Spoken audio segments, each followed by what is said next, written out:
Hello, students. Welcome to lesson number 18.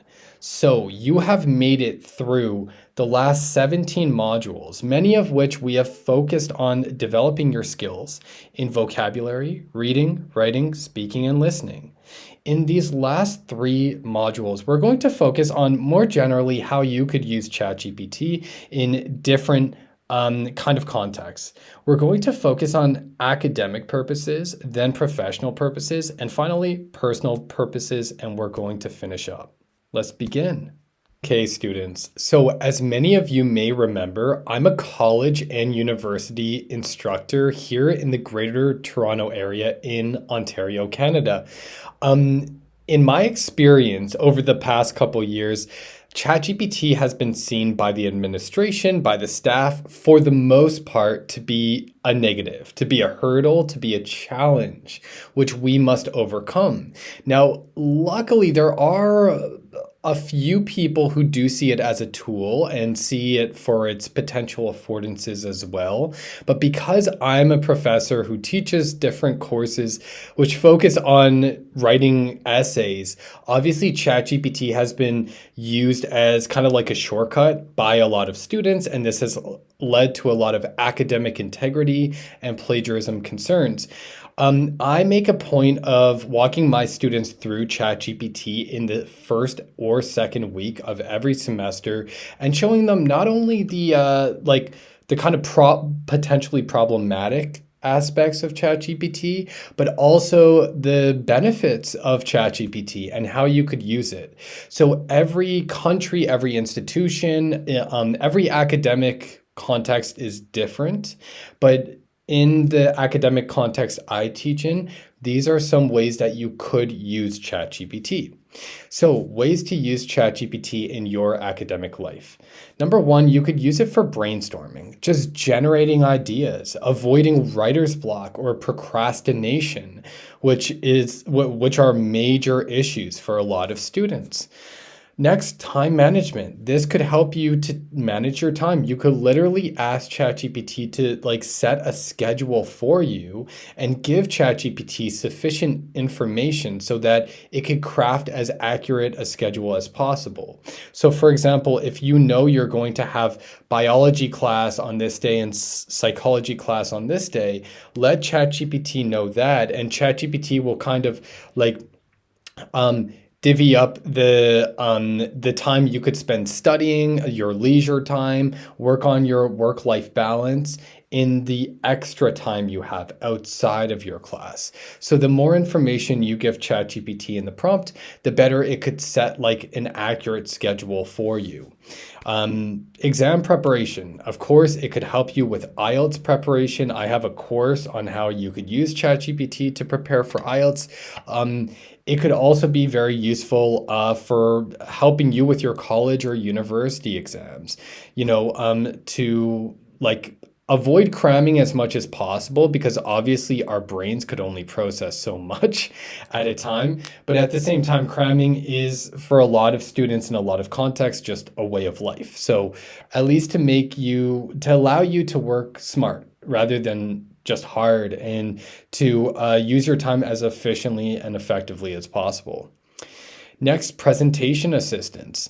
I mean, of course, ChatGPT cannot actually assess your oral presentations or even your slideshow presentations at this point, but it could definitely give you some suggestions on different techniques to manage your emotions a little bit better if you get nervous for presentations, or how to work with group members, or different ideas on how to proceed through your slideshow presentation.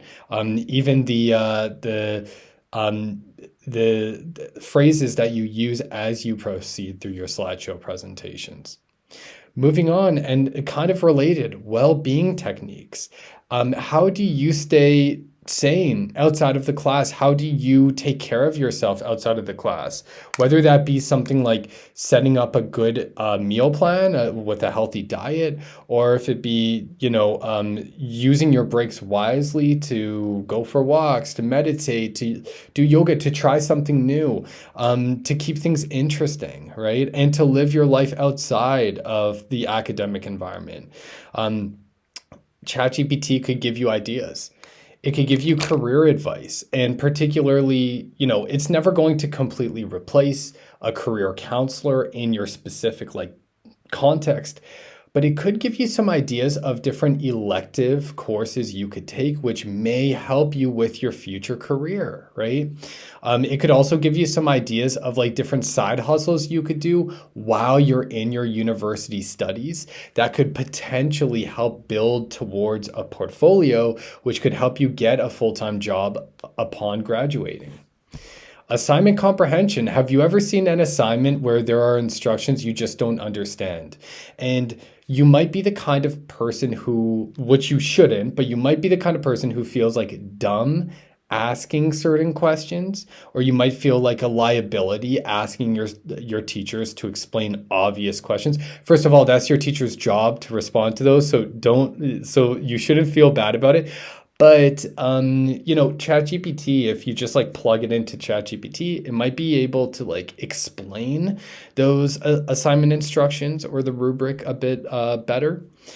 Moving on, feedback comprehension. Some of the terminology your professors use in their comments might not be crystal clear to you. With the help of ChatGPT, you may be able to get an explanation of that feedback in layman's terms. Again, it's always best to clarify with your actual professor, but this is something that you could do before meeting with your teacher or contacting your teacher about this. Or, if your teacher is very busy or something like that, then this could be a bit more efficient, time effective. Number 9, example generation. What I mean by this is that if you are going into a course that requires you to write a persuasive essay or a literature review or an annotated bibliography, and you don't know what the heck that is, ChatGPT could give you some ideas, right? At the end of the day, I'm not trying to support plagiarism. I'm not talking about copying and pasting that. I mean, you're going to have to deal with with the repercussions of doing something like that, depending on what the repercussions are in your context. But you could at least get an idea, and that could put your mind at ease, right? And that's one of the great things about ChatGPT. But remember, they don't always get it right. And a lot of profs actually have very specific templates you need to follow now, which make them a little bit, more ChatGPT proof, let's say. And finally, preliminary research, just to kind of get your feet wet in a certain like area. So for example, imagine you use ChatGPT to brainstorm a few ideas for like research papers, but you're not sure which exact idea you want to go for yet. You could do preliminary research in each area and then kind of narrow it down by which one seems the most interesting.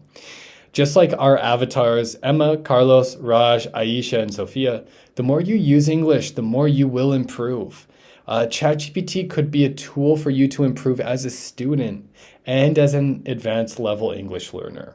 And even if you're not a university or college student, a lot of these points right here could help you in your work life as well. So if you're still listening, even if you're not a student, thank you. I appreciate that. Hopefully these points will kind of help you with your work life, and we will talk more about how ChatGPT could help you in your professional life in the next module.